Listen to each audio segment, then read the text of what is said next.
I think this is a misconception of the general public that everybody thought that it took us 4 years to get CE certification.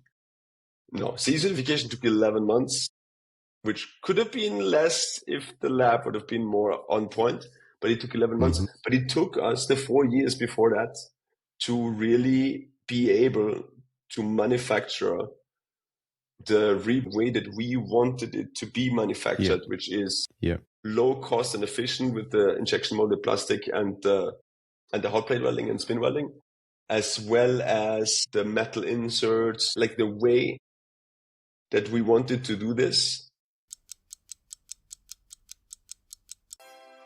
You're listening to Speaking Sidemount, the podcast where we talk all things side mount and cave diving, from equipment, skills, techniques, and cave diving expeditions to interviews with some of the world's top side mount and cave divers.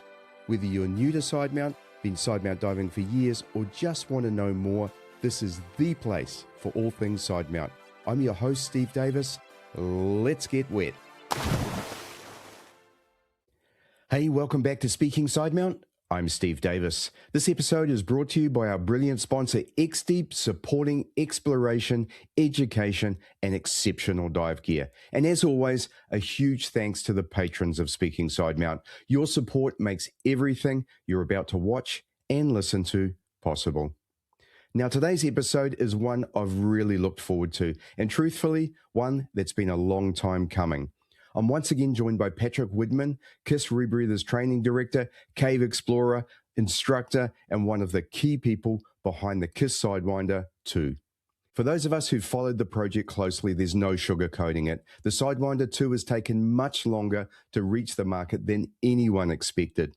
There's been speculation, frustration, and plenty of critical comments online about the delays. And to be honest, I get it. When you're excited for new gear, waiting years can be disheartening. But as you'll hear in this episode, the development of a next-generation rebreather, especially one as compact and purpose-driven as the Sidewinder, is a massive undertaking. It wasn't just about tweaking the original unit. Patrick, Piotr, and the team at KISS Rebreathers set out to maintain everything we love about the current Sidewinder while improving performance, ensuring greater reliability, and designing a unit that could be efficiently manufactured, CE approved, and most impressively, delivered at a similar price point to the existing KISS Sidewinder 1. And that's a tightrope walk. Balancing performance, manufacturing realities and cost, it's a huge challenge. Add to that real-world testing in demanding conditions, feedback loops from elite divers such as Jacek Konikowski, and regulatory requirements. It's no wonder it took years.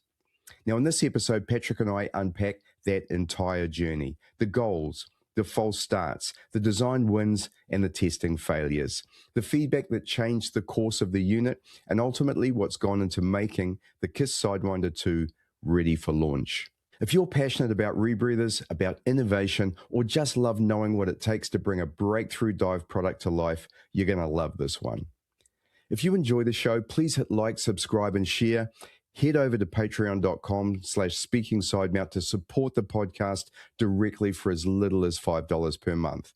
And don't forget to grab a copy of my ebook, Sidemount Fundamentals, over at sidemountpros.com/store. All right, let's dive into my conversation with Patrick Widmann on this episode of Speaking Sidemount.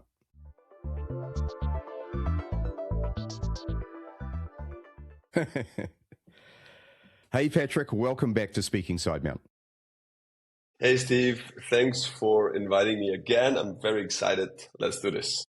Amazing. Now, mate, you have the dubious honor of joining Steve Bogarts as my most regular visitor on the show, let's say it, or we have the most episodes now. You've now joined Bogarts on 4, and that's, I think, something special in itself. So welcome back, mate. Great to see you. Great to have a chat with you off mic there as well and catch up a little bit. Haven't seen you personally since 2022 when you put me through my paces, but great to catch up. And of course, today, pretty exciting because just recently the announcement of the CE approval for the KISS Sidewinder 2, and that's really the subject of today to talk about.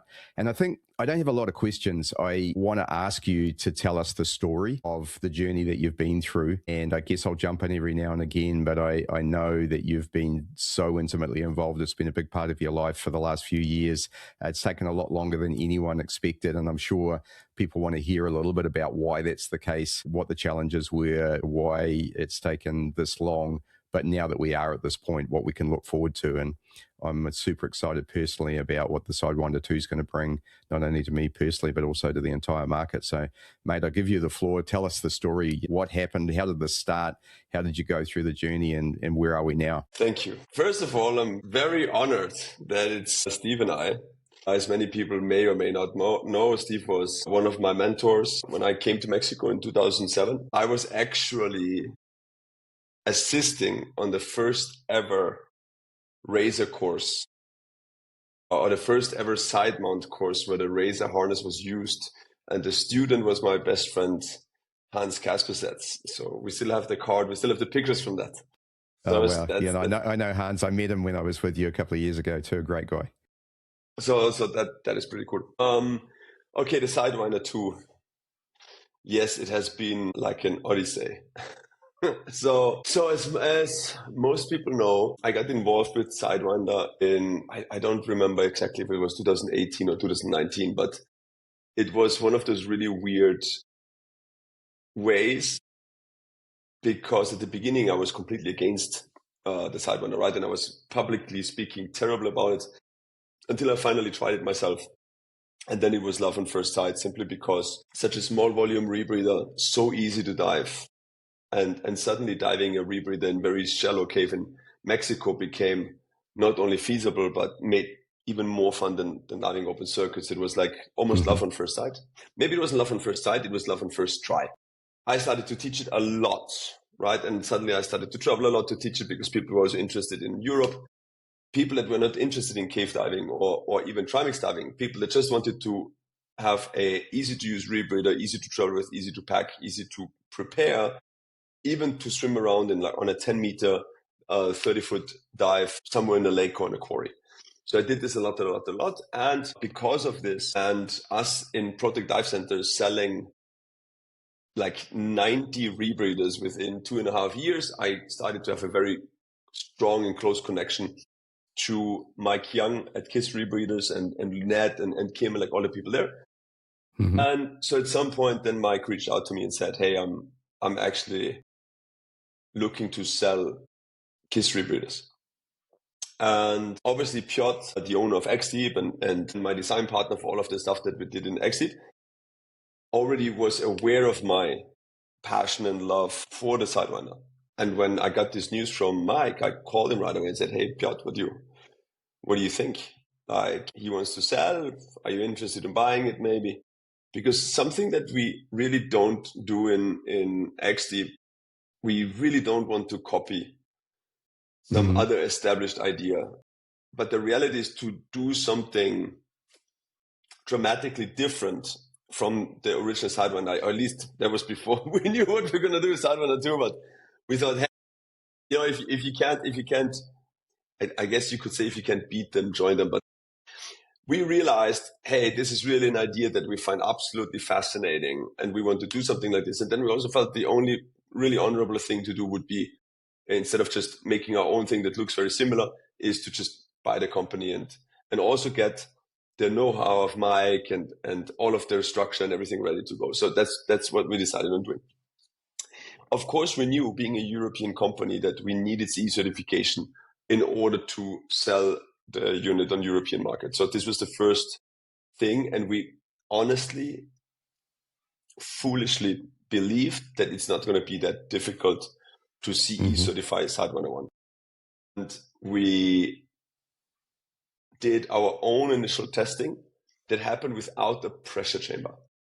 And I think this is what happens quite a lot by rebreather manufacturers that are outside of Europe, that don't depend on CE certification, that they do some easy breathing machine duration testing, maybe in cold water, maybe not, but on surface at 1 atmosphere. And this seems quite logic at the beginning, because with a rebreather, the amount of CO2 you produce is depth independent. Like my oxygen consumption is depth independent. So you might think that there's not a big difference between, like if I inject 1.6 liters of CO2 per minute, that would be the same on 1 meter than on 50 meter or 100 meter, or, on 170 feet or 300 feet.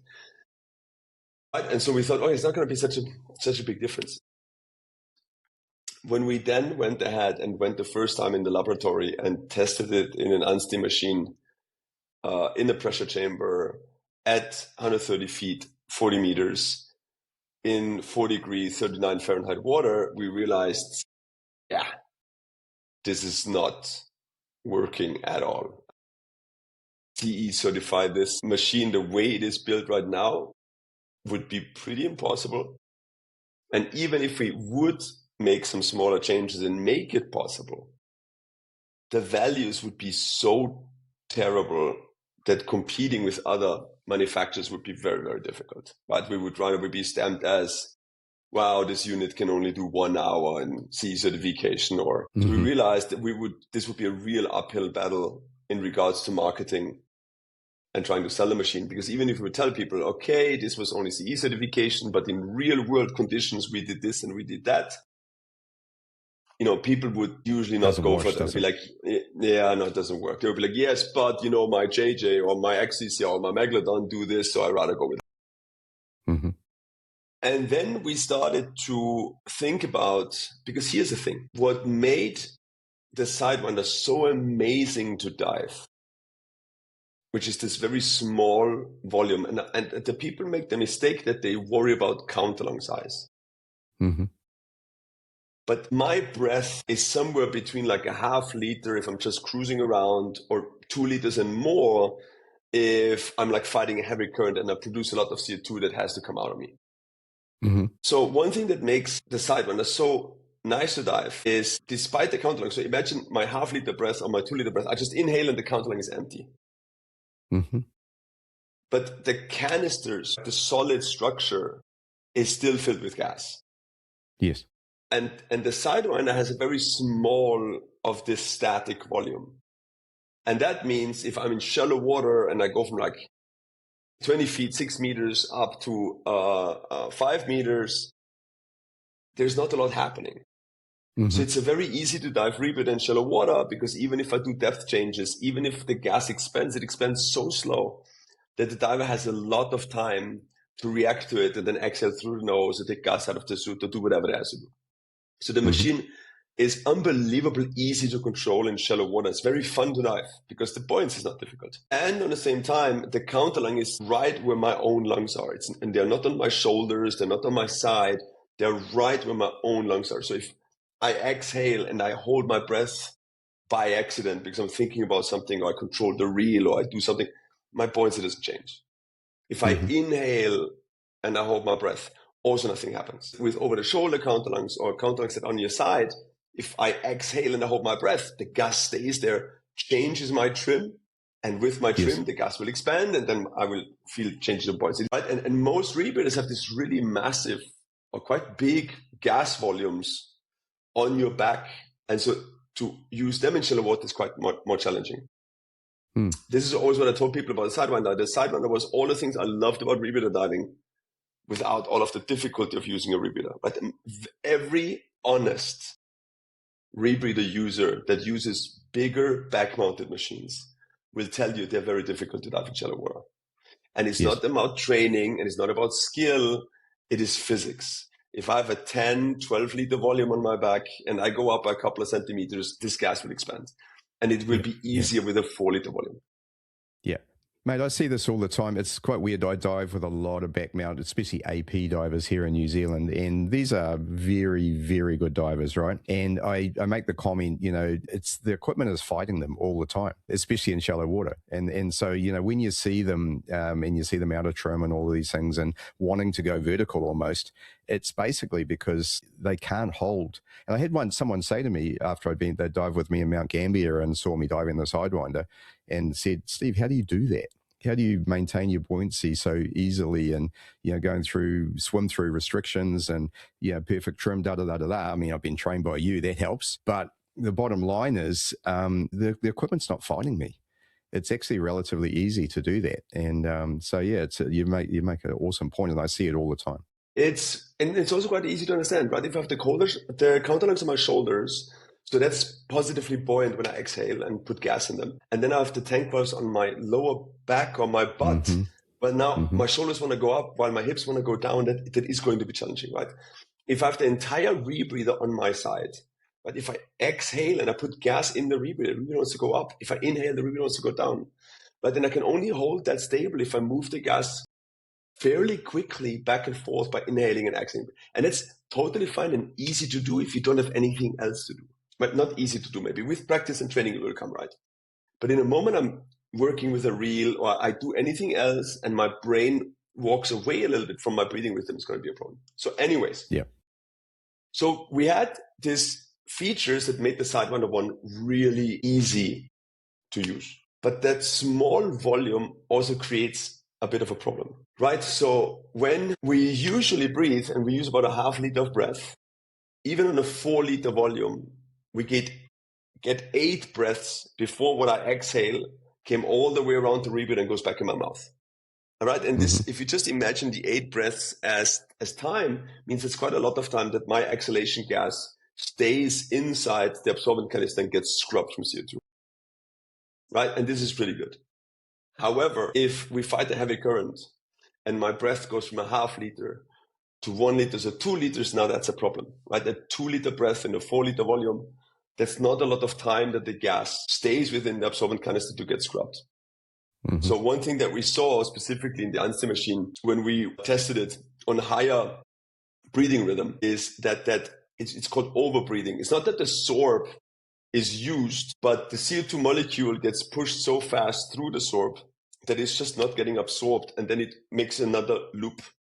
And that's a problem, of course, for the diver, because if the diver inhales some CO2, the pressure gradient of the CO2 that wants to come out of you versus the CO2 that remains in your lung is not that big any longer. So a bunch of the CO2 stays inside of you and doesn't come out. And so this overbreathing was a clear issue, and we saw that in testing in the Einstein machine, right, and in the lab. So this is another thing that's quite important. So many, mostly Americans, when we saw that on our social media posts, a lot of Americans said, CE certification is not important. Nobody cares here. We in America, this is only a European thing. Nobody gives a shit about it. Yes, it is a European thing. You don't need that in the States. In the same time, it's quite interesting, I think, to know that the norm, the standards of the CE certification, they're a 1-to-1 copy of the US Navy Experimental Diving Unit protocol to test rebreathers. Right. So even though in Europe, we demand to have the certification to sell rebreathers, the actual way of how to test it is from the American military. It's not from a European military. I believe that certain tests, like this overbreathing threshold, as well as testing in very cold water, 39 Fahrenheit or 40-degree water, is absolutely worthwhile, because it shows you if the rebreather is safe for people to use in these conditions or not. And no amount of empirical evidence where some super experienced rebreather diver that did 1,000 hours on the machine tells you this machine is safe, it will not negate how important that testing is, right? Because not everybody has that experience and has that knowledge. But to come back to the design thing, so what we really wanted to conserve was that easy way of using the Sidewinder, right? We didn't want to do what most other rebreather manufacturers do, is just to build a bigger machine.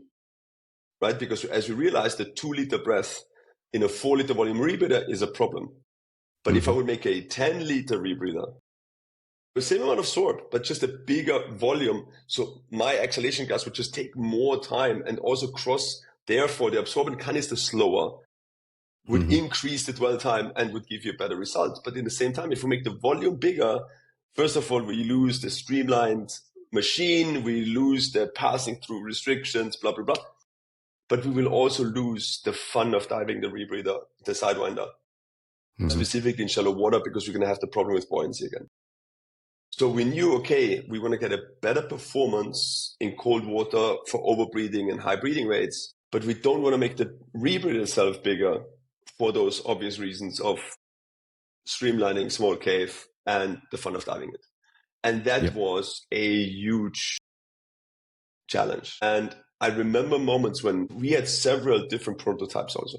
I'm going to share one story. I hope that this is not going to bite me in the ass. But so at some point, so we knew right away that the only way to make this happen was we need more sorb, right? Because even if the volume is small, if all that volume is full of sorb, you just increase the likelihood of the CO2 molecule getting absorbed, no matter how fast you put it through it. Mm-hmm. But we also realized if we want to put more sorb, it's going to increase work of breathing, right? In an axial canister. Because obviously in an axial canister, the longer the axis is, the longer you have to push gas through a solid body, the higher the work of breathing will be. Mm-hmm. And we want to have a small framed rebreather, right? And small frame usually means small diameter, and small diameter makes gas go faster.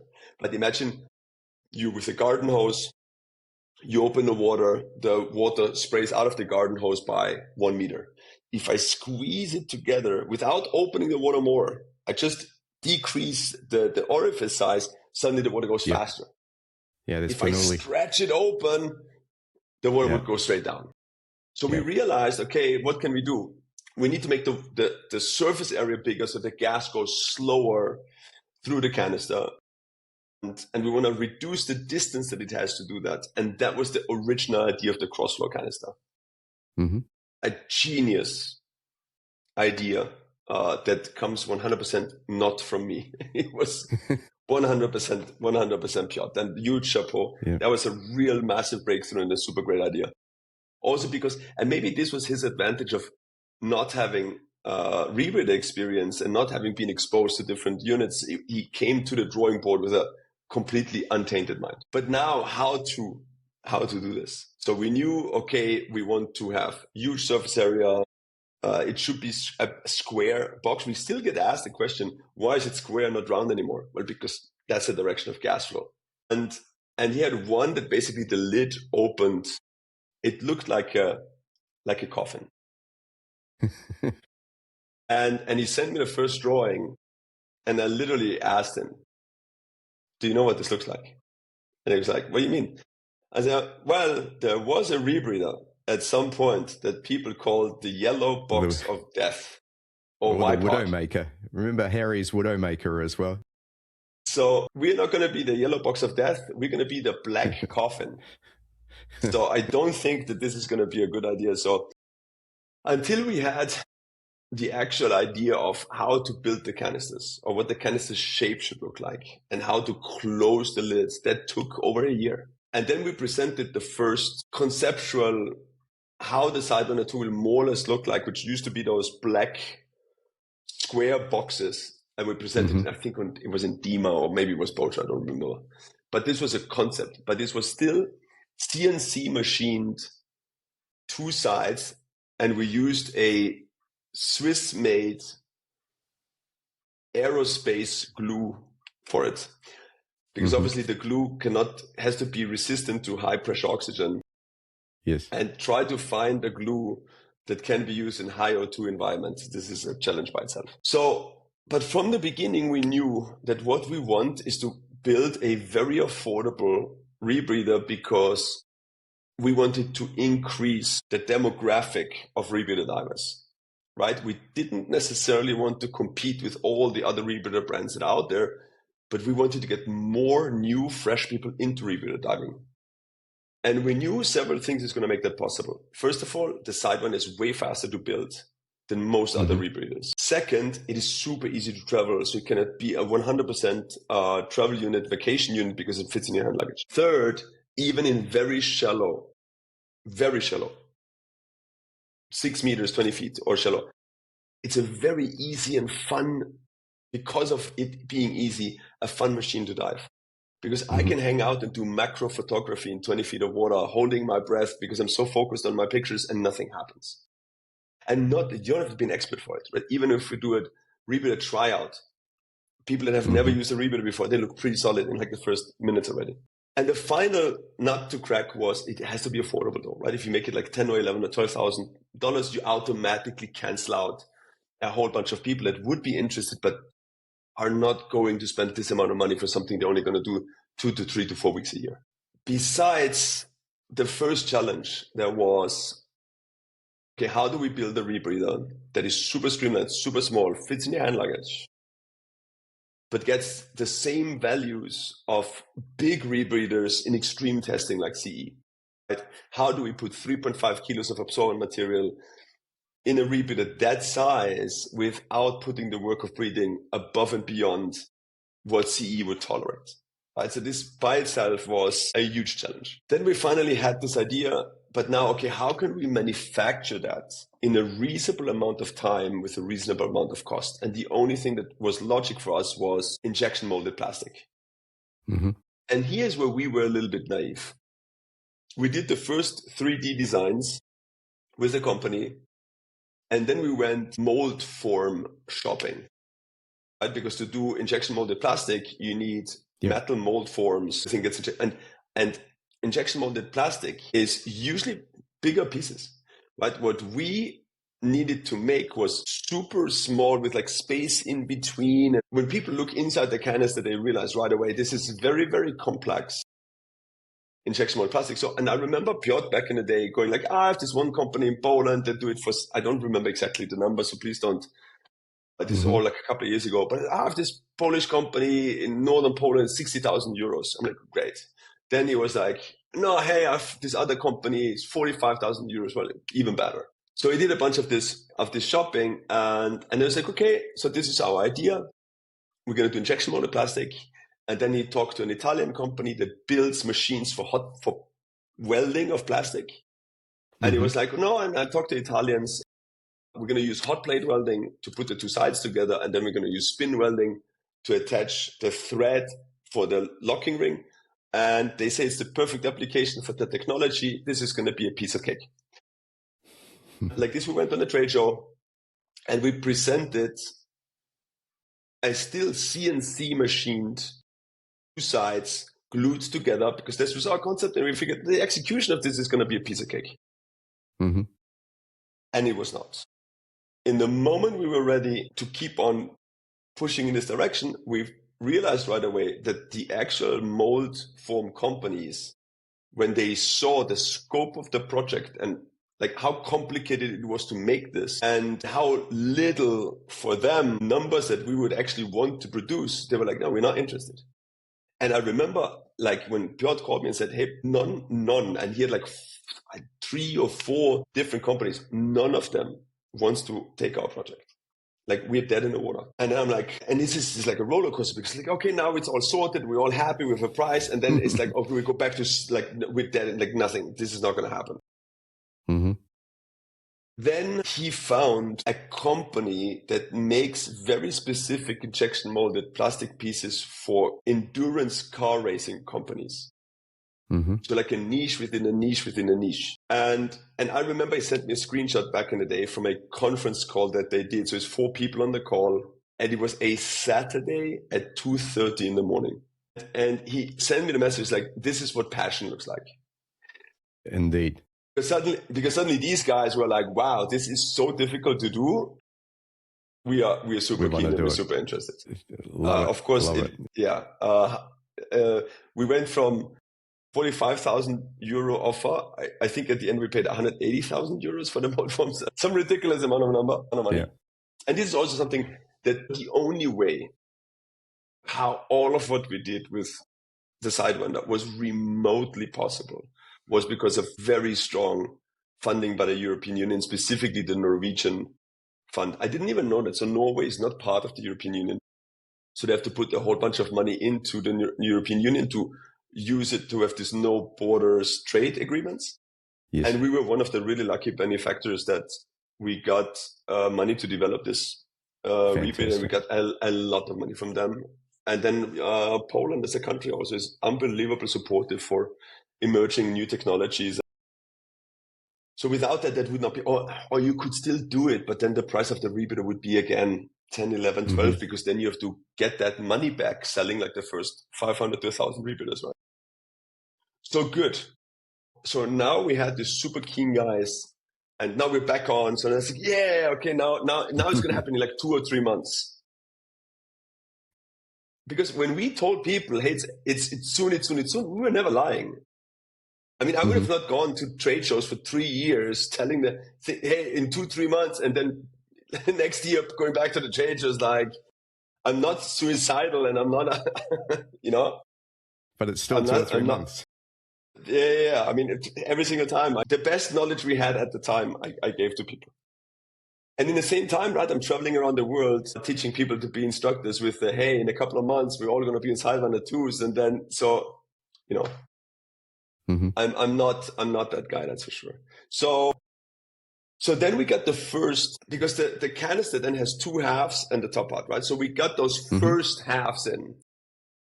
And they were so warped that when you tried to put them together, I mean, there is no technology in the world that could melt them together because they're not even remotely aligned.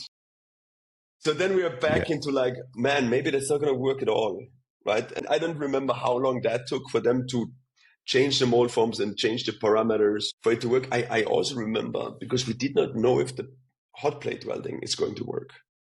And I remember distinctively the phone call where Piotr said, I'm about to sign the contract for the 180,000 mold forms. And then it's possible that the hot plate welding is not working. And we're going to have mold forms that we cannot use for anything.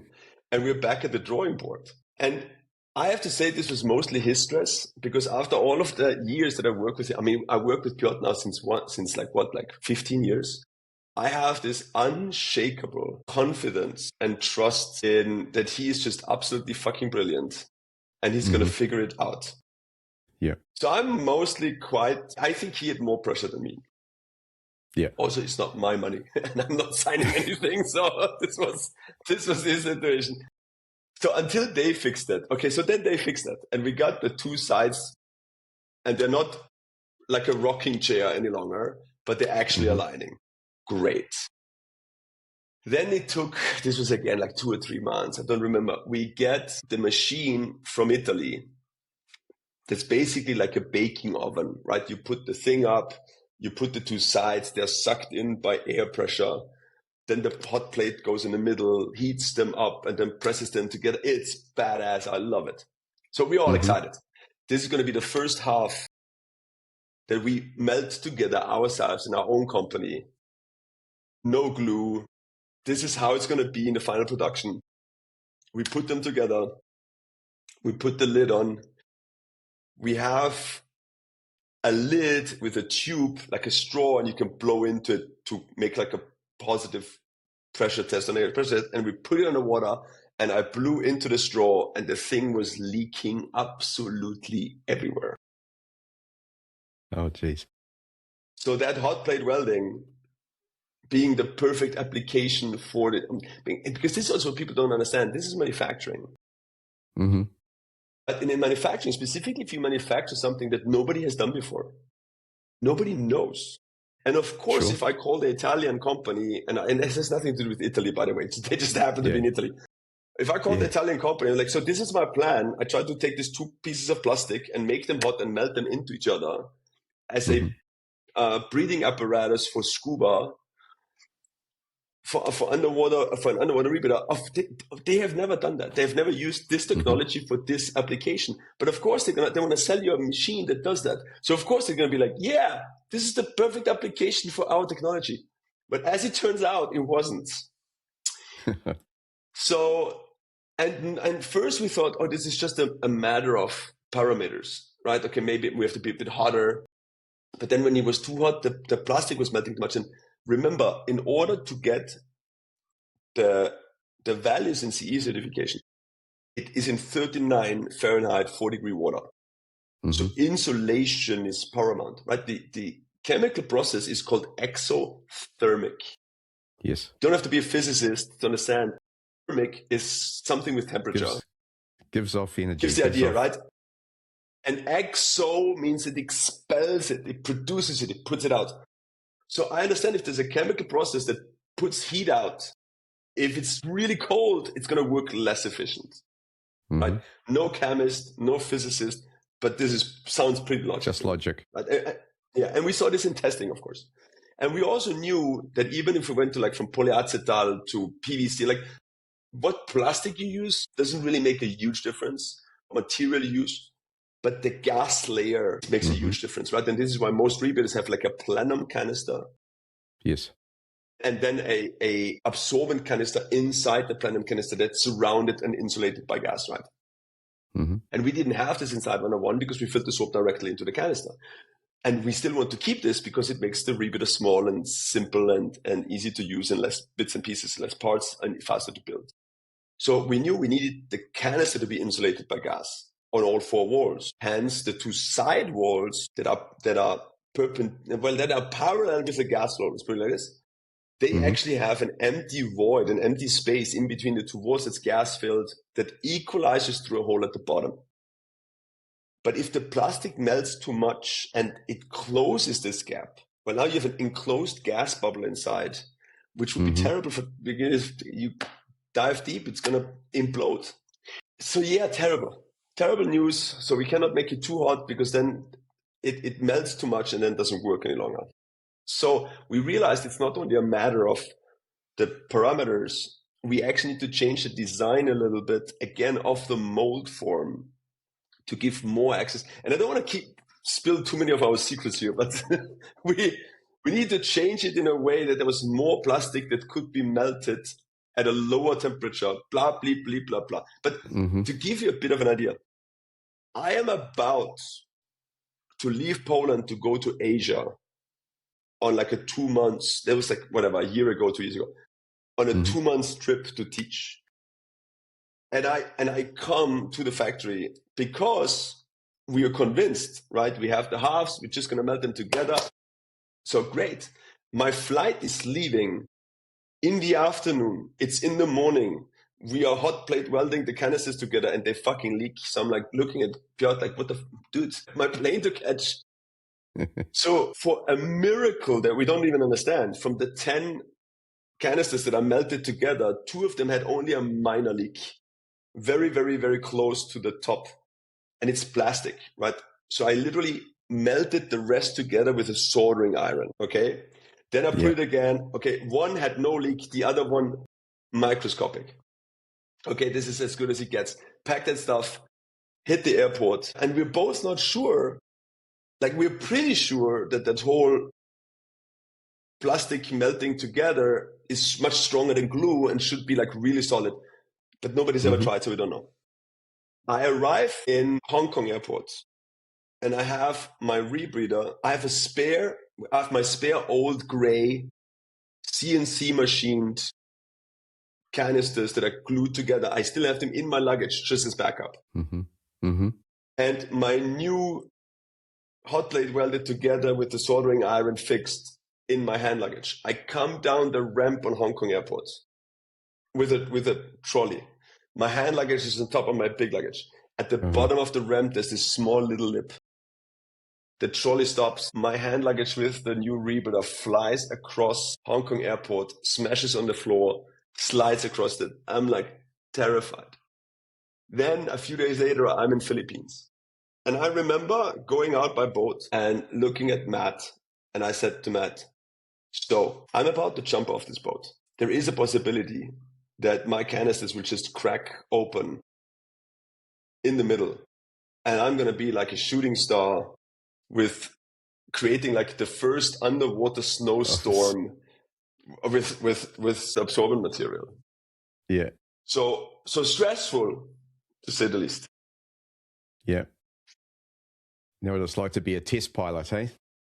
Yeah, and this is, but this is mostly for people to understand why, how complicated all of this is, right? And how everybody tells you in manufacturing process, no, this is going to be super easy, and then it's not, and then you have to, and there's nobody you can ask.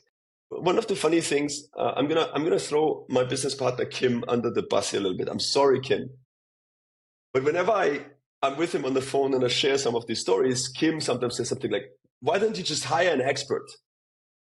And I'm like, you mean an expert in building rebreathers with hot plate welding and injection molded plastic? Well, they don't exist because that is new. So nobody has experience with this. And And the people that built the hot plate welding machines 30 years told us it was perfect application for it.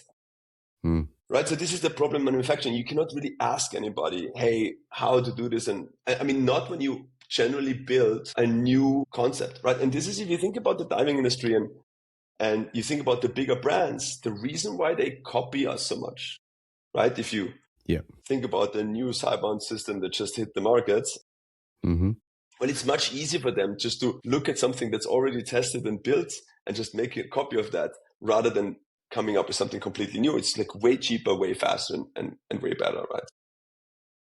It's much easier to build another rebreather that looks a bit like a Megalodon, right? With an aluminum plenum canister and the absorbent canister and the tanks left, right? It's much easier, way easier to build a chest mount rebreather and CE certify that one because there is 30 on the market, right? It's not very difficult to do something like this.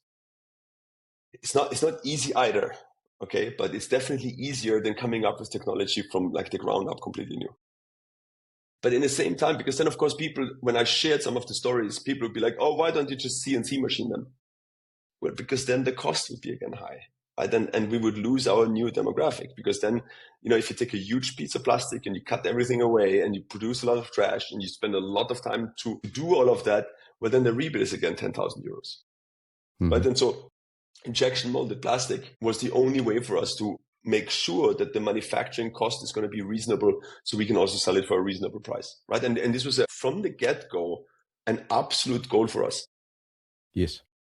We don't only want to make a Sidewinder 2 that has this high performance, but we want to stay in the same ballpark price range as Sidewinder 1, which is of course a bit crazy because it's way better rebreather, but we wanted to stay in the same ballpark because we wanted to keep this demographic and expand rebreather diving.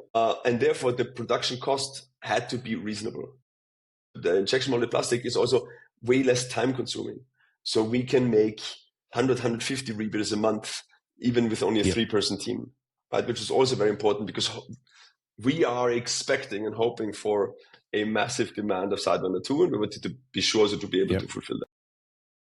So this is like just a small part of the story of the canisters. There was other trial and errors. Like there is, of course, a metal mesh inside the canisters that make sure that the soap stays in its place. How to connect it? We tried again with this Swiss-made NASA glue. That's how I call it. But then we didn't like how that looked like, and we wanted to use the robot. I'm going to tell you about the robot arms in a second, but we wanted to use the robot arm for that, and that didn't work really well, and the glue didn't look very well. So now we use spot welding because it's much cleaner, and again, the robot arm can do that. So we can just have the robot arm basically all day with one worker that every once in a while goes over there, do all of the spot welding of the metal mesh against the thing. So we really worked a lot on optimizing the manufacturing for speed and for cost. Besides that, we have such a terrible history by now of just getting one-to-one copied by very, very big dive gear manufacturers. And even when people then say on Facebook, well, to be copied is the sincerest form of flattery and blah, blah, blah. Yeah, I get that. And of course, I mean, that some of the biggest manufacturers in the world copy little or my ideas and Piotr's ideas on how diving equipment should look like. It flatters and is awesome. But in the same time, it's a bit exhausting, right? If we spend so much time and so much energy to develop those ideas and somebody else just comes and rips it off. So this time we went really all out in protecting our ideas and our designs by very, very strong and very direct design, not only regular patterns, but also design patterns. So that makes it pretty much impossible for anybody to build anything that's remotely similar without giving us the possibility of legal intervention and making sure that people don't profit on our hard work, which also this took a lot of time. Right, because we worked with patent offices that are globally and I've been involved in a patent application before for some software, so I'm quite familiar with the process. And of course, the other thing is jurisdictions, right? You don't just do them in one place; you have to do them in multiple jurisdictions, which just multiplies the cost and the effort. So, yeah. Let's take a quick break for a word from our sponsor. There are places where the light fades and only the bold keep going. where silence surrounds every breath and every moment matters. This is the world of underwater exploration, the last frontier. It's the world XDEEP was made for. From the ice-covered caves of Scandinavia through to the deep passages of Mexican cenotes to submerged tunnels beneath mountain fortresses, XDEEP gear is trusted wherever precision, durability, and focus decide the outcome. The XDEEP Exploration Support Program exists to back those who go beyond, those who explore to understand, who dive not just for depth, but to document, protect, and inspire. With advanced equipment and meaningful support, XDEEP empowers explorers, scientists, and committed divers who push the boundaries beneath the surface. Exploration begins with a question. Progress begins with action. Lead your path with XDEEP. Discover more at exploration.xdeep.eu. Huge thanks to XDEEP for their support of the show. Let's get back to this episode. And I don't know when this is going to get aired, so I'm going to give a little teaser without going into too much detail. But there is a patent office, I think it's in Belgium, I might be wrong, that is basically one office that has patents then for, not globally, but I don't know, a double-digit amount of countries, including the big ones, the United States and Europe. And this patent office exists, or this office exists since 100 years. And for their 100th anniversary, they nominated 100 amazing, futuristic, incredible ideas and designs that were patented in their office. And they brought out a book. There's like Ferrari something in there. There is the football, maybe it's the World Champions League trophy or something like this. And stay tuned for other things that might have ended up in that collection. You've teased that one. You've teased that one very well. Maybe too much a little, but it was an incredible. It was one of those moments. It was one of the moments when you're like, wow, what we are doing here is truly remarkable. And not only in the diving community. Yep. So this was really like for both of us, like, wow, this is big. This is really, really big. Congratulations. And this happened some time ago, and we were supposed to announce it and present the book also with the thing. And then there was just no time with so much other stuff to do. And then we wanted to do something really big and really special. And then maybe we should have just said it. It would have been done already. But yeah, so this was the kind of thing. And then there was like a whole bunch of other things that people misunderstand in regards to how long something takes. Like, something and another, because when we had Sidewinder 1 and we realized, okay, the CE, to get CE certification for Sidewinder 1, we're going to have to do some changes to it.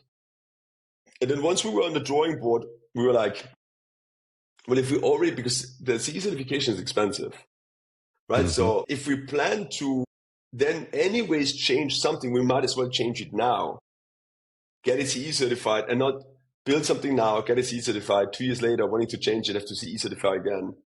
And then, so once we made the decision to change something, there's like, well, we might as well change everything we either don't like or we feel can be optimized. And so this was like a bit of a drawing board. And so one of the things was also, I'm going to share two more, because by now I think people get a bit of an idea of why things take a long time. But I'm going to share two more little details of a list, because then people can get the idea of like, wow, there's like a whole bunch of things that are quite complicated to do. The next thing was, so we didn't want to have a metal hose screw into a plastic body, right? Which you have on the MAV of Sidewinder 1 and you have on the MAV hose and the ADB hose going into the head of Sidewinder 1. And even though if you are a reasonable person in regards to strength of tightening your hoses, that shouldn't be a problem. But sometimes we're a bit less than reasonable. We tighten it too much, and then the metal thread is going to strip the plastic thread, and then the thing is broken, and you have to ship it back, and it's a huge headache. So we wanted a metal on metal connection. And for that, we had metal threaded inserts. And our idea was to use those South Korean robot arms to melt that metal insert into the head and into the MAV. And this was really an unbelievable, amazing idea. I still believe so, because it made it completely smooth, right? You had the Delrin surface that just goes fluently over the metal ring. But then what we realized, so I had it like this, and I dive, and after about 2 to 3 months, I realized the numbers on my computer go all haywire.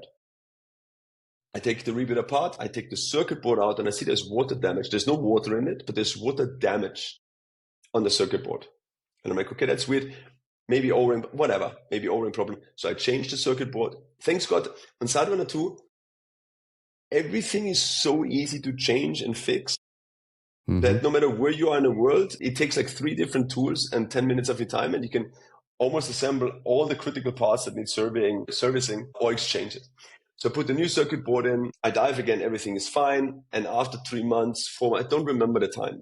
Again, my computer goes all crazy. I take it apart again, water damage.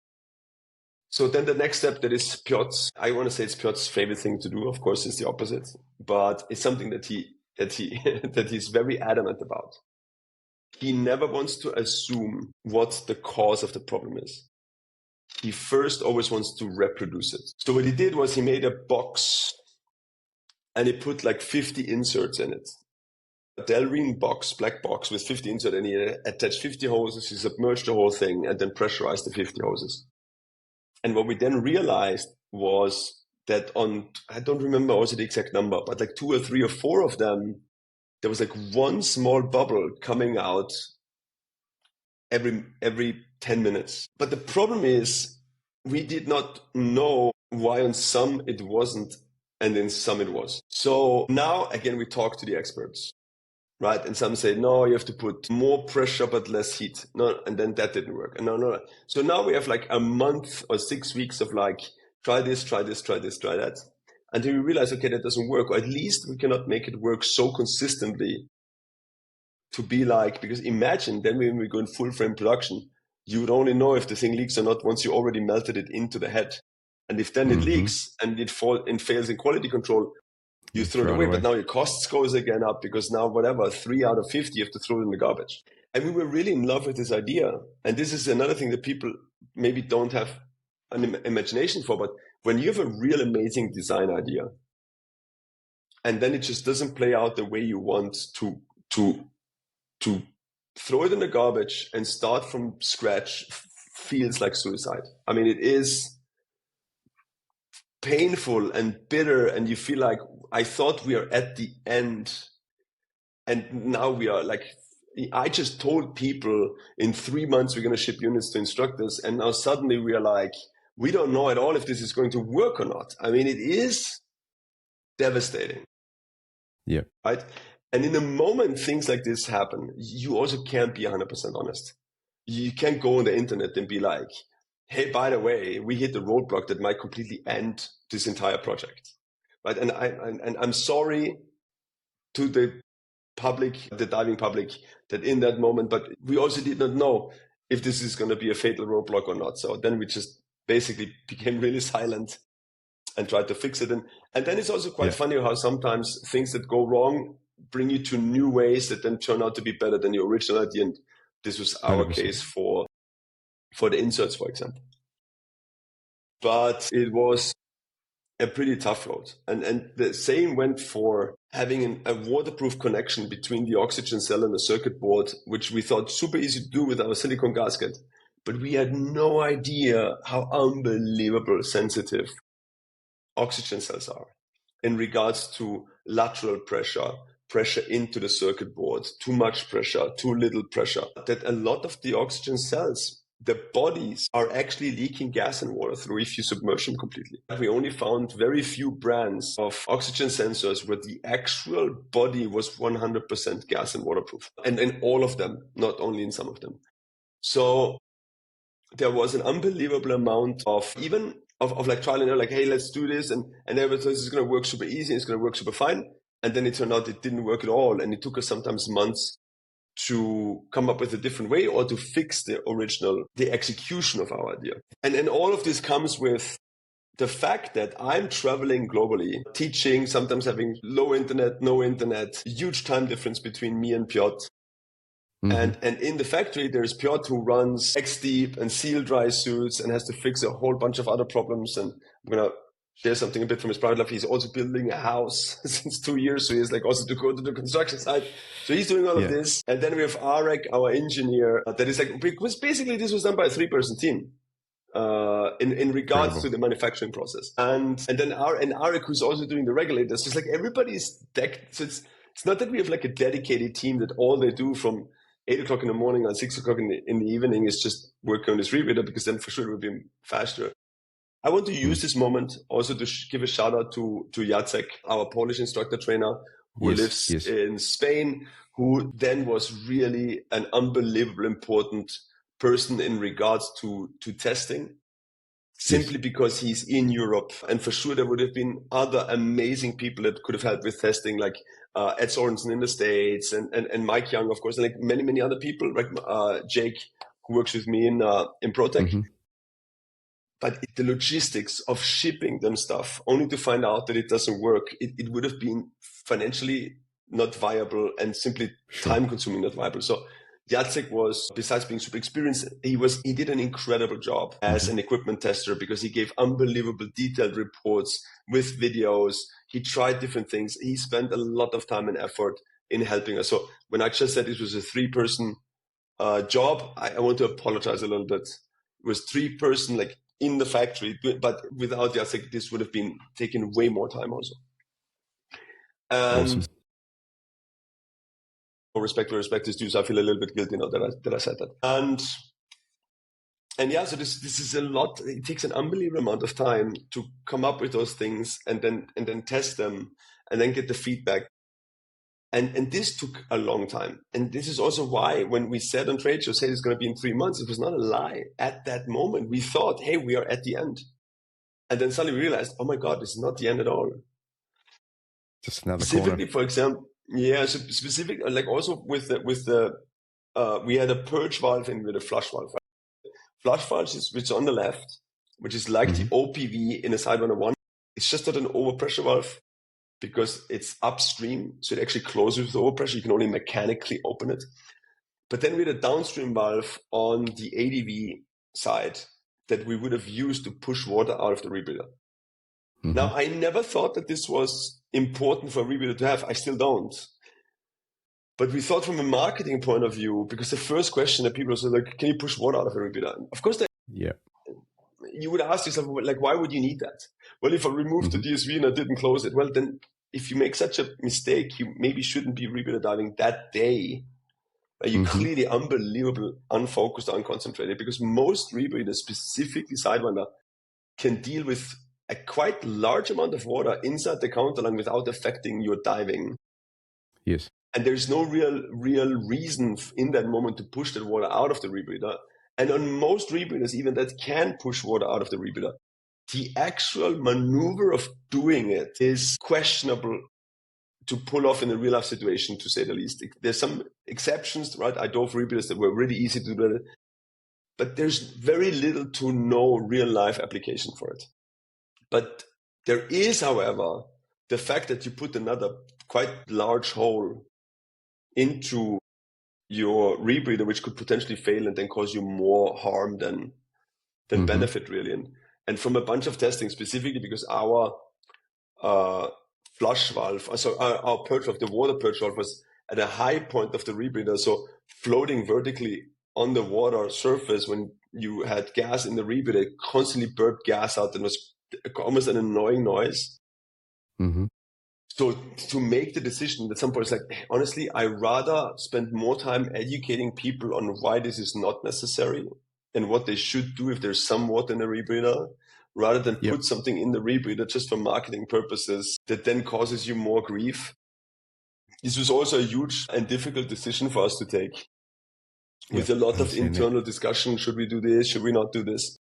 And all of this consumes time and it's not easy. And those decisions are not easy to make. When I meet people in trade shows, the number one thing people say is like, oh, so finally CE certification, and wow, this took so much time. It actually didn't, right? We submitted our rebreathers to the CE laboratory. It was for sure after boat show. I think it was February it was exactly 1 year ago, because I'm pretty sure that I was somewhere on the way. I was in Egypt, maybe. It was somewhere around this time that we submitted the units to the laboratory. I'm going to throw the laboratory people a little bit under the bus, not too much. But it is true that the first, I want to say 2-3 months, they did almost nothing. And I was very upset about that. Because I remember I was in Bali when I had a phone call with them. And so one of the things that they have to do is in your user manual, you have a disinfectant. And one of the things that they have to do is they call it preparation. They have to wash your canisters with, or the rebreather with, the disinfectant, and they have to dry it and wash it. And I don't know how many times, but this takes like almost a month, because they need to see if the material degrades by being exposed to that disinfectant material. And I remember when I had this phone call, I'm like, so what's the status? Right? Because we were sure that by the summer we have CE certification and we can sell units to our instructors. And now it was like March or April or something, because that was when I was in Asia because of ADEC show, yeah. So March or April, and he was like, well, first somebody was on vacation and then they had a sick leave. And then they still even haven't tested with the preparation. And yeah, I really lost my cool in that moment. And we figured that from that moment on, it was better for Piotr to communicate with the laboratory. Also because there's a bit of a thing. I'm Austrian and the laboratory happens to be in Germany. And there's this thing between Austrians and Germans, I guess, like Australia and New Zealand. So I thought maybe the Polish guy should communicate to the Germans before we have a full meltdown. But so besides, okay, I have to say, CE certification all in all took then 11 months, I guess, because we got CE certification in January. So it took 11 months. I truly believe if they would have been a little more at it, it could have been done in like 6 months maybe, right? Without all the sick, and then they also changed the lab technician in the middle. But besides that, our communication with the laboratory was flawless. Because one of the big problems of CE certification is nobody tells you how to do something. They just send you a norm and it's like, well, you fix this now. Right? So one of the things you have to do is FECA, paperwork, failure mode, and defect criticality analysis, something like this. And the problem is I have to do this with AREC. So AREC is the engineer who understands how to do FMECAs. And I'm the person with the actual experience of being able to say, how likely is it to happen and what's the consequences? And the problem is I'm terrible and I have to apologize to AREC and I have to apologize to Piotr, my business partner. This was really quite a slow and painful process because I'm terrible in this type of work. This whole sitting all day in front of a computer and writing a whole bunch of text and imagine if I forget this or if the rebreather falls off the floor, what could possibly break? And if it breaks, is there a warning for the user? And if there is no warning, what's the consequences? And then give each one of them a score from 0 to 10 and how likely it is, what's the severity and what's the outcome, and if there's a warning or not. I mean, it's like a 80-page document. I also wrote the user manual. Yeah. It was the most painful months. So I'm basically living in a hotel in Poland. Yeah. And you're gonna be distressed by this, but I used to work, my software company that I worked with, we used to do software to create user manuals, and one of our sayings was all of this work is for naught because no one ever reads the manual, right? No one, and this is what I kept on repeating to Piotr, but he just didn't believe me. And this is Piotr. Because I was like, hey, can we just look at what everybody else does and then like copy paste that stuff more or less, right? And then Piotr was like, of course you're going to read what everybody else did, only to know how not to do it and then write the best manual anybody ever made. And I was like, great. That's a very low expectation given it's my first ever user manual. You might as well just make the best at it. Right. And I'm not a computer guy. So then I had to learn like new programs like the mind map thing. And then, I also, because we don't work side by side, like I would like smash out 300 words and then send it to him and they'd be like, no, but that shouldn't be here. That should be in a manual. And no, this is the scrap that was wrong. And then that would be really defensive. And I was terrible in school, man. terrible. I failed school, man, for years almost.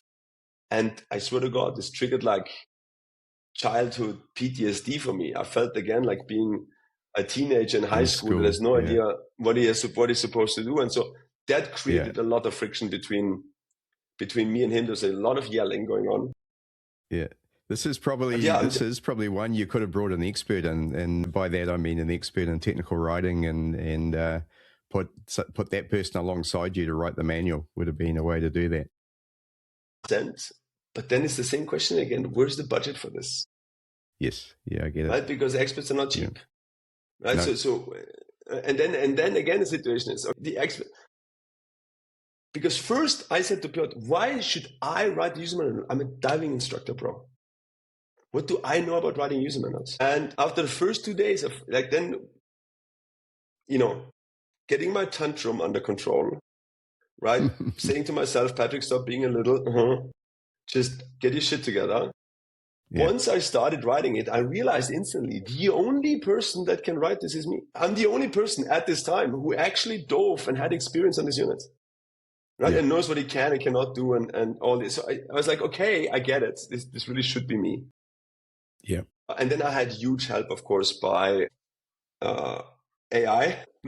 But I was going to say, I would be using ChatGPT 5.2 for this 100%. For sure. I ran it through AI for like spelling and sentence structure and so forth.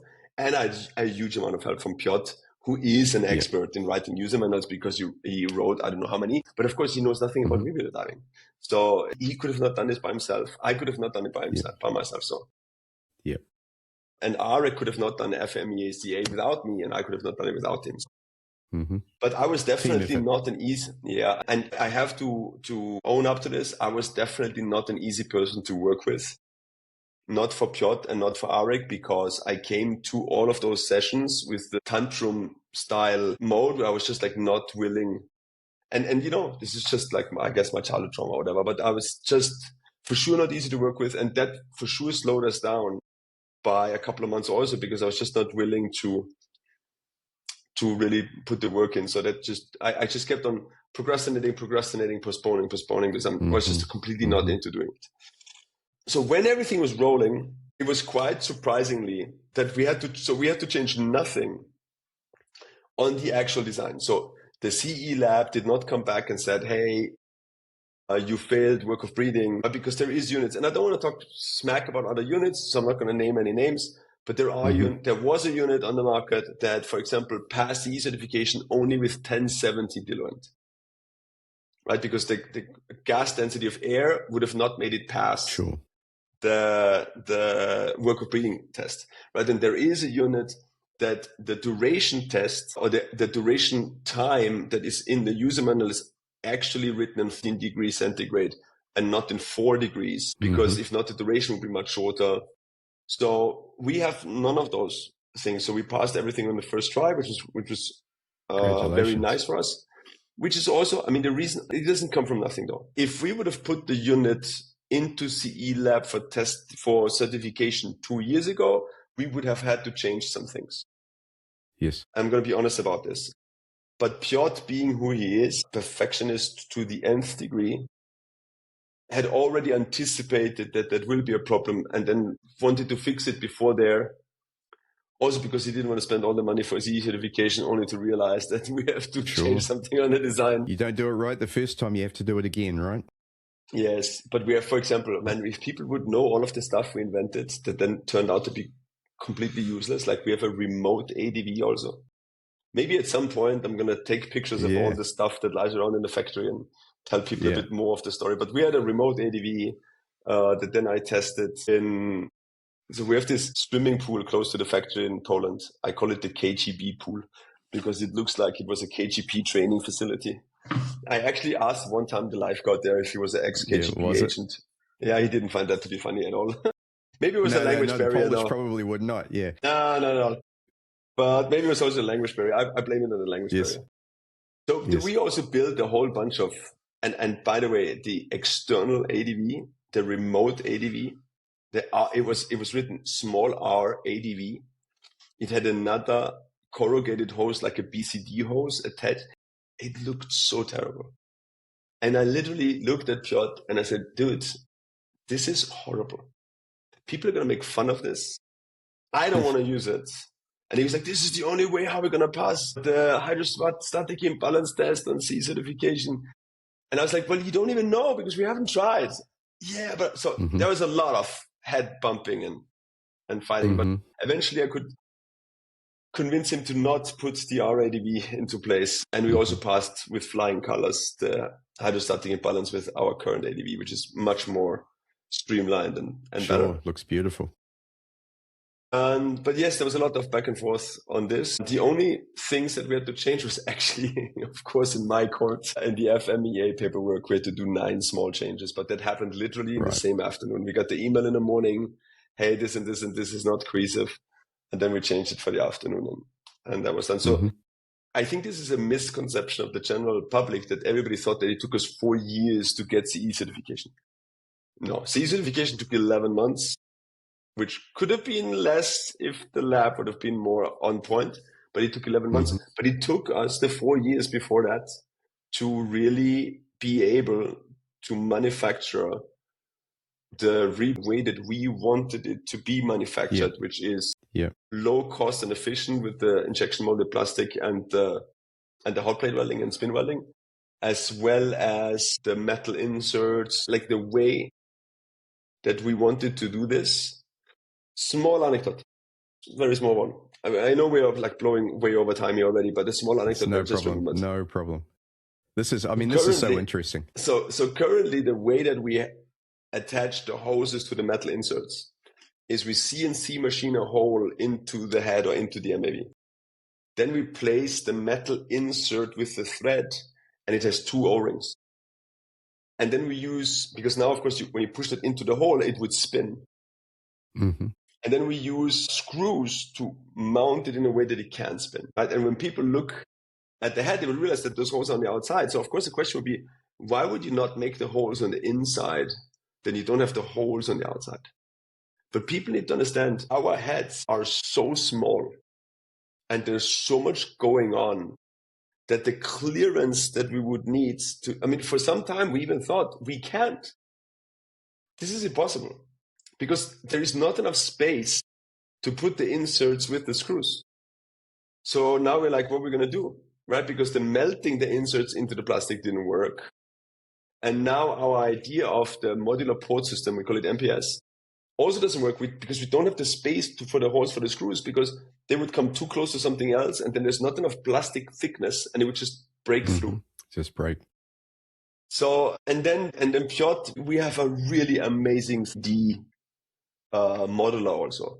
And then Piotr and Arek also, I know that Arek sometimes spent the weekend in the afternoon in the guy's house even. They managed to find a way to make all of this work. And this is something that's so funny. When I explain people the Sidewinder on trade shows, and I do my tour and it's so fast to explain it because there's so little to it. Yes. It's like underwhelming how fast I can explain somebody. Because it's so simple. Yes. But to make something, but it was so complicated and so complex to build something that was so unbelievable simple. It's like super counterintuitive, man. It reminds me of the famous Mark Twain saying about how many pages can you write and it would take longer to write something shorter. You know that saying? And that's exactly what it is. It was unbelievably complicated to make something that is so simple. And the way that I explain this is also, so when I'm in the factory and I put together a Rebreather from scratch, which means there is the halves of injection molded plastic and I need to screw the metal plate in them, the metal mesh. I then have to hot plate weld them together. Then I have to spin weld the thread. Then I have to hot plate weld this. Then I have to assemble the heads. I have to assemble the loop. I have to assemble the counterlung. I have to assemble everything. It takes me, and it's not that I just do one thing over and over and over. I build one entire Rebreather.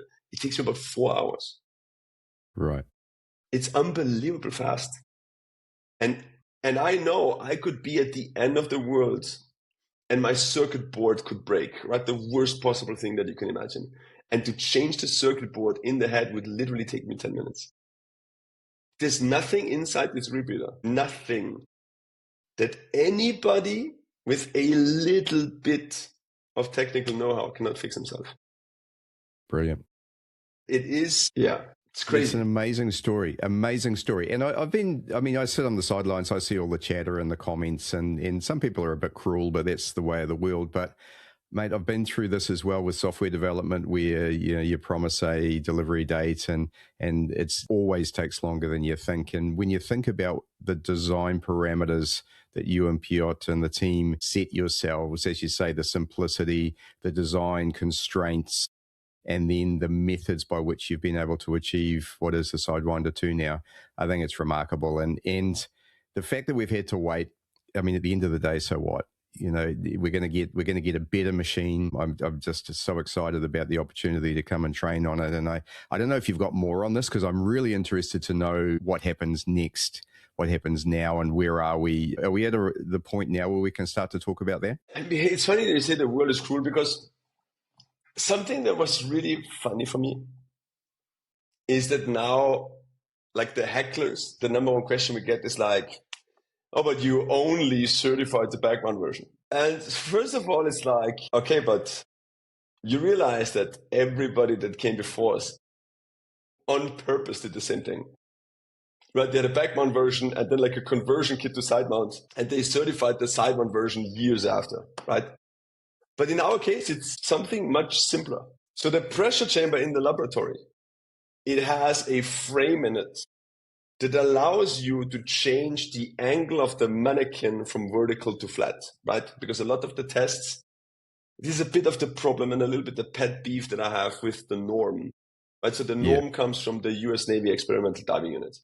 And in my opinion, unfortunately, a lot of the testing is done in a vertical dive position, right? Because apparently soldiers spend a lot of time vertically doing their job, right? But we don't. We really spend most of our life, or are supposed to be being flat, in flat trim. So honestly, I believe that we could build better rebreathers if we would skip the vertical heads up, or we wouldn't make it so important, and we would focus more in like the whatever, 10, 15 degrees of flat trim. I think that could help us rebreather designers to build better rebreathers for the type of diving we do. But so anyways, so they have this framework to change and turn the direction of the mannequin. Unfortunately, to mount the Sidewinder to the mannequin, it makes the mannequin too wide and it doesn't fit into this frame. So this is why at an early stage we made the decision, okay, we need to hurry. We don't have no more time to build a new mannequin or to ask them to build a new frame. So we're just going to do the back-mounted version. I have to admit also, I didn't think that people would think that that's important, or, now blow it up to be that important. But one way or another, so of course we're going to certify also the other configuration styles. And this is going to happen this year. The current problem is that the laboratory that we're working with has a really huge airline contract. I think it was Boeing, but I'm not sure. But some airline contract. So they are not going to have the time to do any testing for us until the summer, and then they also need to change the framework and the mannequin for it. But I'm pretty sure that Piotr is going to help them with that. Well, and again, I don't want to say I'm sure about it, but our plan is to have it CE certified by the summer, because that's much faster, right? Because all of the stuff that I just explained to you, like the preparing of the canisters with the disinfecting, and none of this has to be done because it's the same rebreather, right? The only thing that they have to test is and I'm not sure about all the stuff that they have to test, but the stuff that I already know is they have to change work of breathing, but because there's a different counterline. I mean, it's in the same position, so I don't imagine the numbers to be that different, but different design of counterline. And they have to check again the hydrostatic imbalance and a few more tests, but it should be way faster than doing a test from scratch. And of course, that's the real difference, right? Some of the rebreathers that can do back mount and side mount need huge conversion kits that are quite expensive. Our unit doesn't need a conversion kit at all. It's the same rebreather, the same head, the same canister, the same everything. And you can mount it on your chest, you can mount it on your back, or you can mount it side mounting. And the only difference is a different counterline. But for me, for example, to switch from my side mount configuration to background configuration takes me like 15 minutes. But we definitely want to see certify that also. Of course, as you can imagine, there's going to be an amended FMECA paperwork for that. And I'm going to have to write the new user manual. I think this is going to take longer than the actual C certification. Specifically because right now, let's talk about right now.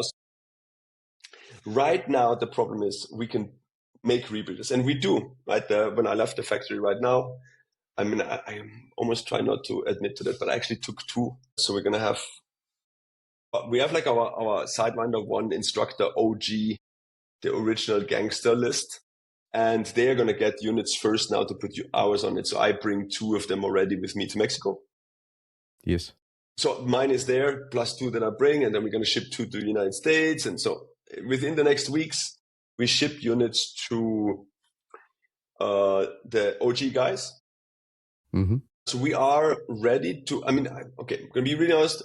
We did not set up everything in the factory the way that we wanted to have like a nice workflow. The machines are all there. So the hot plate, but this is since a long time. The hot plate welding machines. I shot a video on Facebook also about this for a long time ago. The spin welding machine is there. The hot plate welding machine is there. Like all of this stuff is there. But it's not set up the way that we want to have like a step-by-step assembly line as we have for all of the XDEEP equipment. But that's going to take days. But generally, we are ready to manufacture and build rebreathers now, and we already do, right? And 100% in-house except the injection molded plastic. What we don't have right now is 2 things. We do not have with any agency an official course, right? So there's no TDI or INTD or PSAI Sidewinder 2 user course.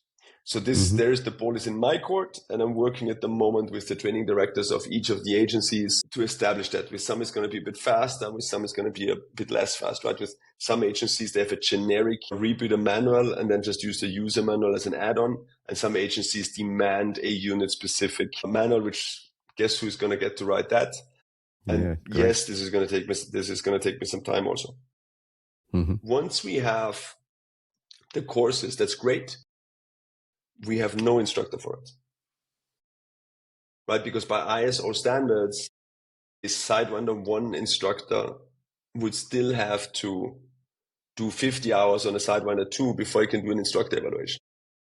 So once our Sidewinder 1 instructors have their Sidewinder 2s, they have to do 50 hours on the machine, and then they have to do the crossover with an instructor trainer, which would be me or Jacek, because the 2 of us have already quite a vast amount of experience diving the unit. Yes. Yet neither one of us has experience in teaching it to somebody else. So this is our quest and goal for the next 2-3 months, is to teach the first student courses to our Sidewinder 1 instructors, as well as a couple of friends and family. Because when we are new to teaching something, of course, you want to first train your skills with people that have more patience than your paying customers. Sure. So this is the next step. And then when our Sidewinder 1 instructors have the 50 hours and the experience, and once we have the 2 ITs that have experience, then they have to meet and do the instructor crossovers, which is going to happen. I have a plan for me personally to be July, August in Europe, to grab a bunch of the European guys. And then later in the year, I'm going to be in Egypt also. So I'm going to start to make my rounds, and then I have to swing by for sure Florida, and Mexico, and to get that round. And then once we have those instructors, so by August-ish, we should have, I don't know, 300 units ready to ship or 400 units ready to ship standing around in the factory. Besides that, we also have to pass a manufacturing certification. So the certification body is going to come to our factory and watch how we manufacture and our quality assurance process, which that is going to be a piece of cake for us, because XDEEP has one of, I guess, the most rigorous quality assurance in the entire diving industry, mostly because is absolutely Piotr's specialty.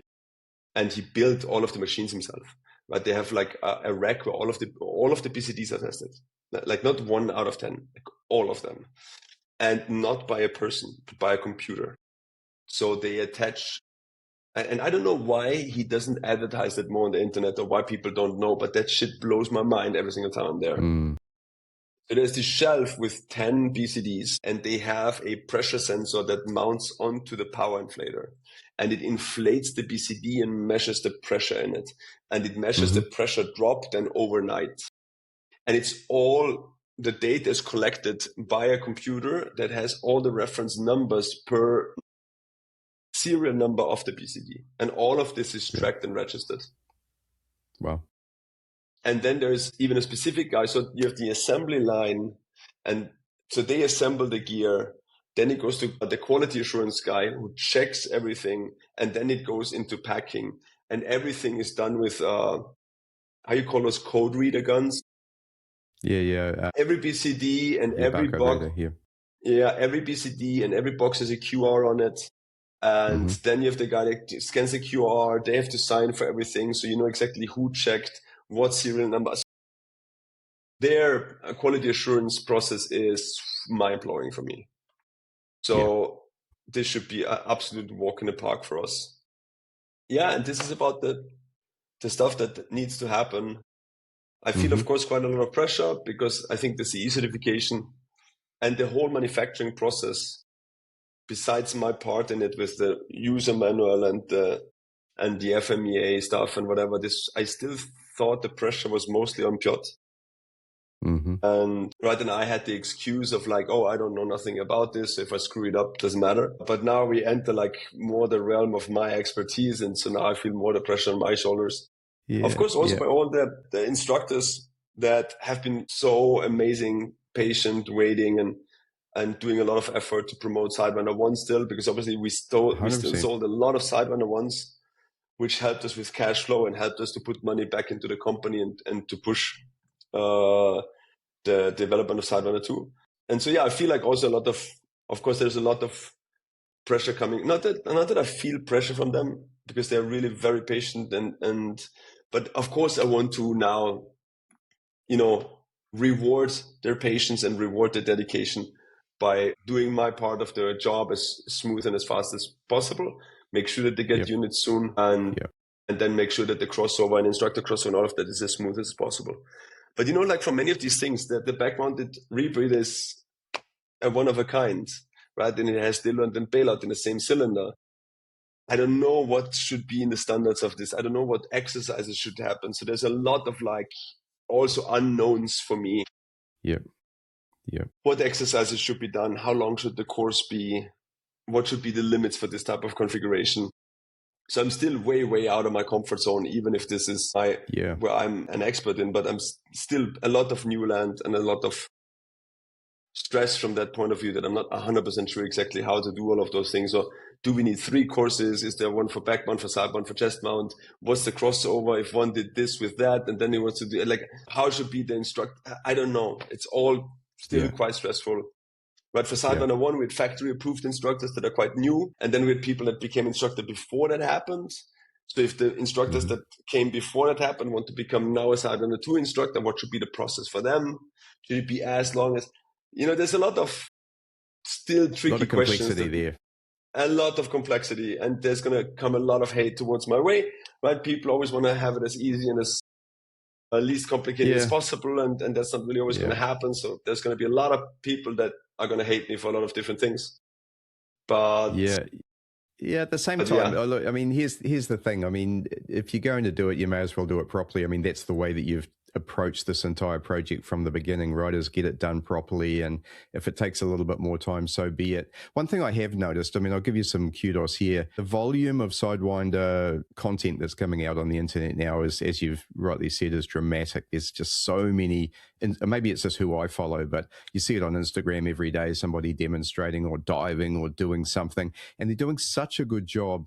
And I think the standardization now of our skills, all of that credit goes back to you. And I made a comment on Omar before I had him on the show about, I saw him do a demonstration and I thought for a moment it was you, because he was styling it and he had exactly all the Patrick movements, including the, no sweat buddy. And I so enjoyed that. And I think it's a big improvement that we've seen already, is the standardization of skills and systems and processes. And I'm excited to see that when we actually, go to do our crossovers. And look, I'm diving a Sidewinder 1 now. Love it. yes, do I want the Sidewinder 2? Of course I do.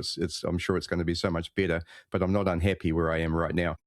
So we'll keep diving the Sidewinder 1, and I'm sure other people will look forward to enjoying the new Sidewinder 2 when it does come later this year. We hope. So fantastic, mate. The Sidewinder 1 is for a huge amount of different applications a really good rebreather. Yep. But just when it becomes really cold, or when you have to put high effort, but the over-breathing capacity of it is not very strong. Small volume, long bed length, small surface area. So if you need to fight a really heavy current, if you're in very cold water or just deep diving, it is not designed to do those things, right? If you stay away from those three things, dude, the unit is going to give you endless pleasure unless you tighten the hoses too strong in the head. Yeah. Sidewinder 2 just fix those problems. Right now you can dive as cold as you want. You can swim with dragging your body behind you into heavy current, and you can do this at sub 300 feet. So this is the things that have changed about the unit and just make it dramatically wider in range of applications. And of course, 3.5 kilos of sorb is just an unbelievable amount of absorbent material. And the work of breathing is half, like in the Anstey machine, in the machine, it is half the work of breathing of Sidewinder 1. And many people will tell you Sidewinder 1 breathes so amazing.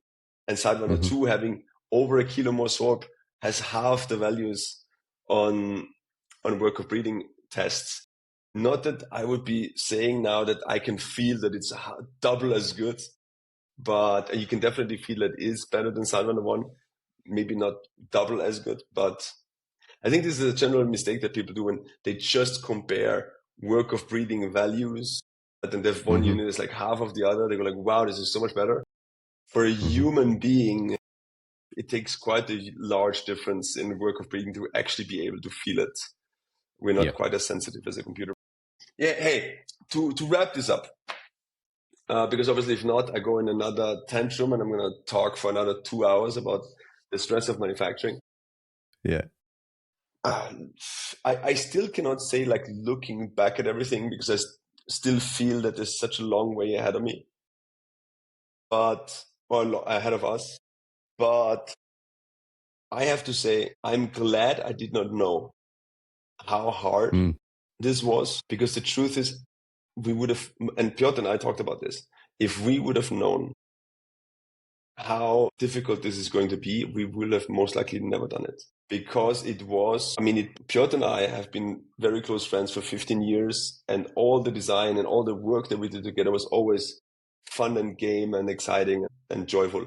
And it was really very hard for us, because there's an unbelievable amount of frustration and such a roller coaster of, like, we make it, we don't make it, this works, this doesn't work, that if I would have to do all of this again, I'm not sure I would. And then for me, this whole, like, all of the stuff that from a paperwork point of view that I had to do, it brought me to my breaking point. Yeah, I hear you. And it's like anything you do that's hard, now that it's almost behind you, you need to put it in that place. And pretty soon you're going to get to do what you're really good at and what you really enjoy, which is the instructor trainer work and the teaching and everything that goes with that. And I'm sure the amount of pleasure that you get from that, and also seeing all of us as we get our Sidewinders 2s and hopefully rave about them, that's when, and of course the financial side too, of course, as we all part with our money, which is, I know, coming up soon too. But, mate, you deserve so much credit. And please pass on my personal regards to Piotr and the team for what they have done. It's not lost on me. I'm an engineer. I did study manufacturing processes as part of that. I'm by no means an expert in it, but I do understand a little bit about it, and I absolutely understand what it is to create a product, bring it to market, and how tough that can be. And you guys deserve so much credit for what you've done, and pretty soon we're going to see the fruits of that. I certainly hope so. But this project has been a lot for me also about legacy. We really revolutionized side mounting back in the day with the Stealth, and now I'm truly hoping that we can do this one more time with the Sidewinder. And it's funny, like, when people ask me on the trade show, so how do you feel? You must be ecstatic about having achieved CE certification. And I don't know, I still don't feel it. Maybe when I see more people using it, I'm going to feel it. But at this moment, maybe I'm too burned out from the last 5 years. But I don't have this feeling yet of having arrived anywhere. And I also don't have this feeling of relief yet. I just don't. It's but like you said, when I'm going to start teaching people and financially, sure. The last 5 years were so much work for like no. Usually when I do stuff that I really don't like, I get quite a lot of money for it because that's how I structure it. When people ask me stuff that I don't want to do, I'm like, this is my price. Yeah. And usually I love what I'm doing. So then I'm like, the money isn't even that important. But usually when I do stuff that I really don't like, a lot of money. And on this project, I did so many things. Not that I didn't like it. I hated it. And there was no money. And I just stayed in a hotel for months and made like absolutely no money. And we're far from my family and friends and far from Mexico. No cave diving, no fun, no adventure. And it was just like, wow, this is fucking terrible. So huge respect and kudos to all the people out there that work office jobs and stay all day in front of computers and do this for a living. Like, you have my maddest respect because I cannot do this to save my life. Yeah. No, you're a square peg in a round hole there, that's for sure. And as I said, the other thing I think just personally thinking this through, the other thing you've got to be careful of is at the end of all of this, having worked so hard for so long and achieved the goal of getting the Sidewinder 2 to market, I think it's quite natural for there to be a period of deflation, if you know what I mean. It's now behind you. You hear it from Olympic gold medalists a lot. I got the gold medal, that was my goal, or I got to the Olympics, I achieved my goal, and then it goes quite flat because what now? And I think it's worthwhile putting some thought into what is next for you and how are you going to now work in terms of having this new product at your fingertips that you've been such a big part of. Yeah, I think that's the thing you have to watch out for as well, is making sure that you see what's next for you and what you're going to work on. And I'm excited to see that as well. I can't talk about it too much, but now that KISS, from a design point of view, is going to go a little bit on the back burner, XDEEP steps back into our focus.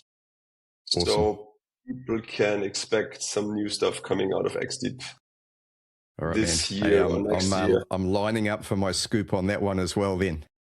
Yeah, this is going to happen for sure. And you know it. No one talks XDEEP or KISS Sidewinder more than we do here on Speaking Sidemount, so you know that. So this is for sure coming up also. And then I hope that I'm going to get to spend more time at home in Mexico and do more cave diving. Brilliant. So that would be great. Brilliant. Can't wait to see that as well. Well, mate, we have set a new record, and I'm so pleased that we have. Not only have you matched the great Bogarts in terms of how many times you've been on Speaking Sidemount, but this could be our longest episode. So, mate, and it's been riveting for me to hear the story, the hard parts, the good parts, everything in between. And again, as I said, congratulations to you and the entire team, Piotr, everyone there. Yeah, man, I think this is awesome. And I think you are changing the landscape of Rebreathers. And I'm excited to see what happens down here. You probably know I might be the only Sidewinder diver in New Zealand, which is a bit crazy, but it's just the nature of the diving we do here. So who knows for the two, we might be able to get a few more going down here and certainly in Australia as well. So, mate, again, thanks for your time. I know how busy you are, and I know I've caught you on a break, so I'm really pleased to have caught up and spent some time with you. Yeah, I want to share that for people to know. We actually had to talk just a bit, catching up for 15 to 20 minutes as my mom wanted to finish a TV show. Yeah, I'm on a very, very short family vacation, see my family before I'm off again. So this was actually quite funny. Hey, it was an honor. It's always cool to talk to you. It was a pleasure. I hope I was not mumbling too much and my sentences and my story was a bit cohesive. But yeah, I had 2 trade shows back to back, boat show and then the show close to Amsterdam, and I just arrived here. I'm a bit tired, I'm a bit burned out, so I hope that people can follow my explanations a little bit and that there's so little Sidewinder divers in New Zealand. We have to change that by just me coming to New Zealand and diving there a little bit, I guess. Mate, I'd love to host you. We'll see if we can make that happen. Cheers, I would love to. Thanks very much, and see you next time. You've been listening to Speaking Sidemount from www.sidemountpros.com. If you like the podcast and would like to support the show, then why not become a patron of Speaking Sidemount? For as little as $5 per month, you can become a part of the Speaking Sidemount team, get exclusive early access to all of the episodes, and help us to deliver the very best Sidemount, cave, and technical dive content available. Just go to www.patreon.com/speakingsidemount for all of the details. The address is also on our Facebook page, listed in the podcast notes. Thanks again, and we look forward to you joining us for our next episode of Speaking Sidemount.